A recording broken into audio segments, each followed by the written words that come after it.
반갑습니다. 수사선언 발표 12주년이 되는 10월 4일입니다. 방송 시작하겠습니다.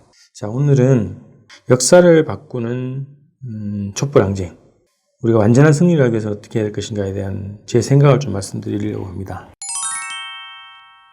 광화문에서 시작된 촛불이 지금 서초동을 향해 있습니다. 광화문 촛불의 역사, 2000년대에 들어와서 본격적으로 시작됐죠. 방송 들으시는 분들, 많은 분들 참여하셨을 텐데요.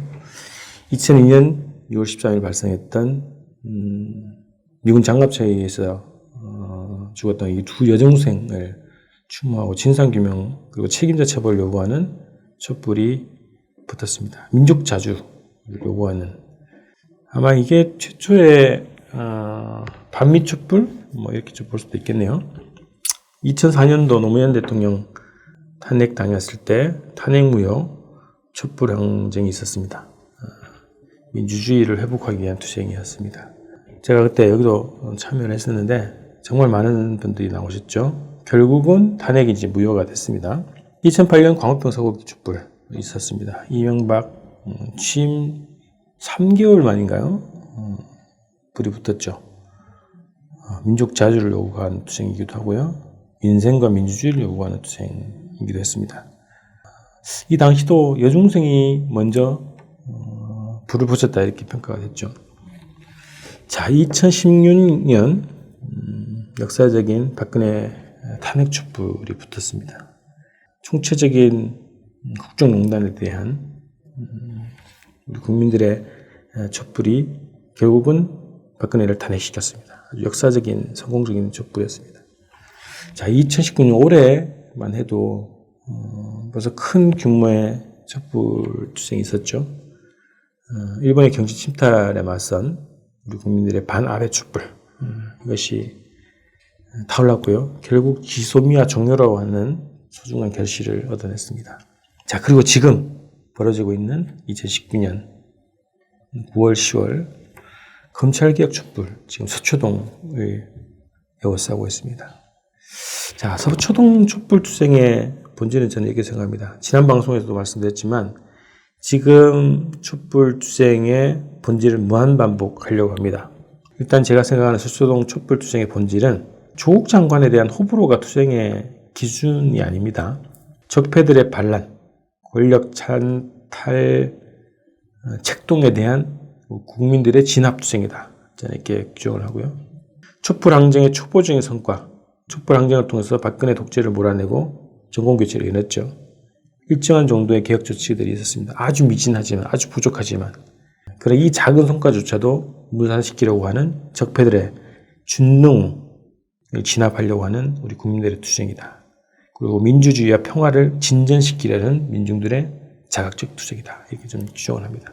지금 조국을 둘러싼 논쟁이 있는데요. 저는 백해무익하다고 봅니다. 자, 우리 앞에 역사를 좀 봅시다. 많은 분들이 지금 SNS상에서 이런 얘기를 많이 하죠. 노무현 전 대통령을 죽음으로 몰아갔던 적폐들, 이명박 정권, 그리고 검찰을 선두로 내세운 노무현 전 대통령에 대한 마녀사장, 이거를 우리가 기억해 봅시다. 통합진보당 비례경선 사태, 결국은 가해자와 피해자가 뒤바뀌어진 이 사건, 그리고 강제해산 사건 돌아보시죠. 일방적인 마녀사냥, 소설, 가짜뉴스가 난무했던 거 아닙니까?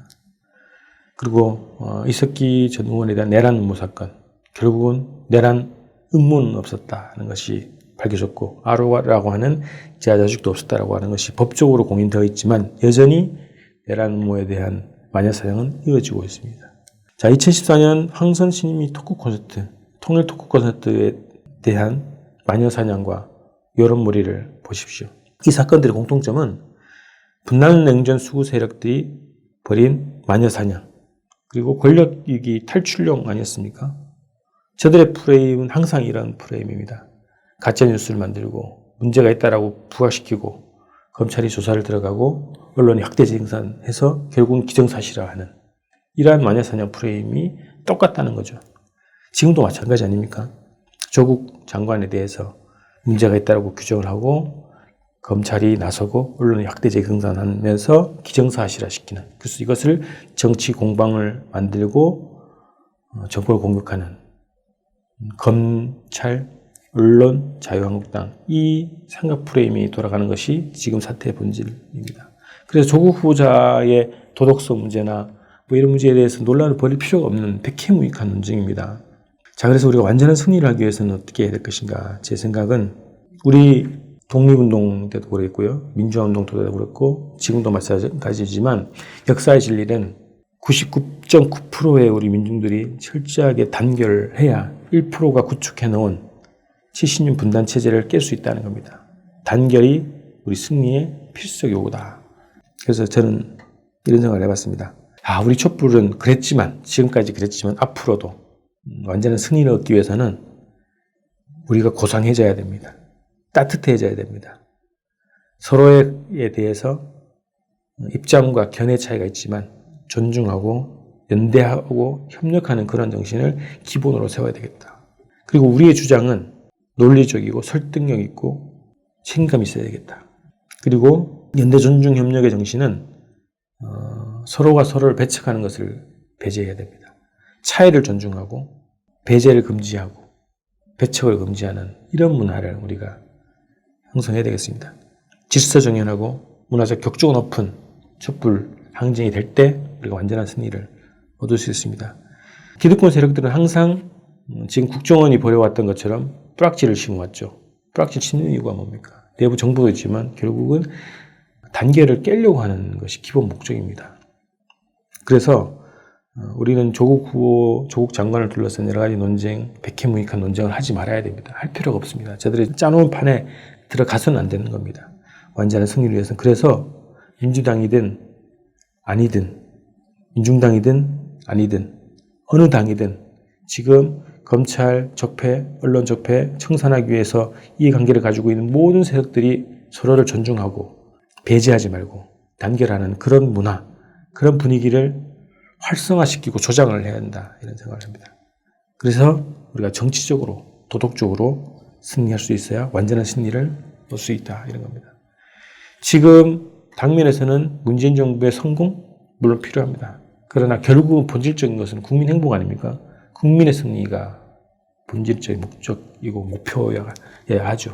그러기 위해서는 우리가 99.9%의 우리 민중들이 다양한 정당, 다양한 단체, 다양한 지역 있지만 이 목적을 향해서 적폐청산과 사회대개혁, 평화 번영을 위해서 단결하자. 이 정신으로 싸울 때 우리가 승리할 수 있다, 이런 말씀 드리겠습니다. 자, 오늘 이렇게 마치고요. 지금 역사적인 북미 신무협상이 시작됐습니다. 그래서 조만간 머지않은 3차 북미 회담이 열릴 것으로 보이는데요. 대격변의 시기에 들어가 있습니다. 그래서 우리가 이 시기를 맞이하는 우리 국민들의 과제, 지금 적폐청산 투쟁을 잘 하는 것, 남북관계를 사사건건 발목 잡아왔던 이 적폐들을 청산하는 투쟁을 우리가 과감하게 벌이는 것이 이 한반도 평화 번영을 앞당기는 중요한 또 역할을 하는 것이라고 생각합니다. 자, 다음 주에는 북미회담 관련한 얘기를 좀 드려야 되겠네요. 다음 주 화요일에 뵙겠습니다. 고맙습니다.